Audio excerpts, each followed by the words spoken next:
if you don't want to talk to us, you know, usually a dog can spark a conversation for sure.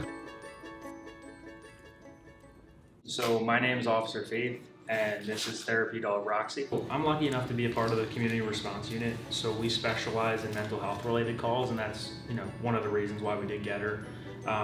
She could respond to you know, people that are depressed, people that have anxiety, individuals that may want to hurt themselves, God forbid kill themselves. There's situations that she can respond to in that way and make that person's day better that I'm just simply not going to be able to do. I might not have that effect on somebody with my words. So an animal can definitely make them feel better. She's by far the most personable we looked at.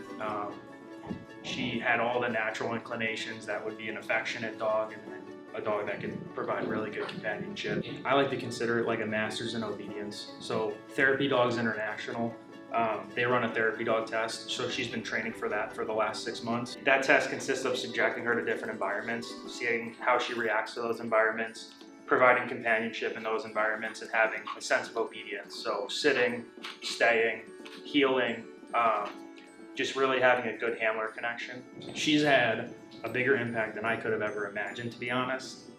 The students have really taken to her, the companionship. Like, I've never interacted with so many students before I had her.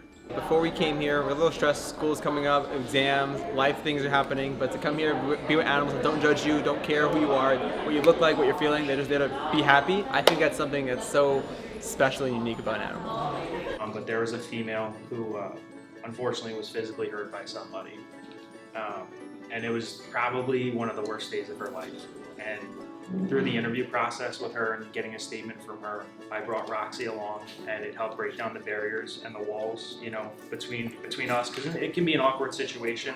We have a form, so you could actually request Roxy using that form. She has her own section, which is pretty neat. You can email me, you can email our deputy chief, which is Deputy Chief Baldwin as well, but I would highly recommend that form on the website.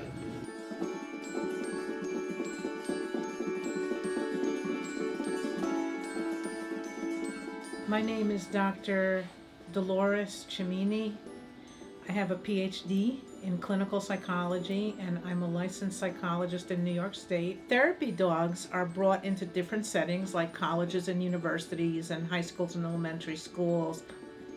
Support people, you know, during times of stress, maybe if there were a death on a campus, for example, or during high stress times like midterms time or finals time.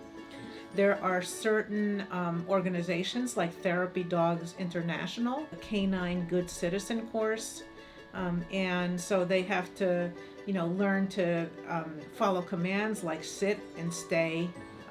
They need to be calm and not jump when people try and touch them. They need to be obedient in a number of ways, and there are 10 criteria that they have to follow.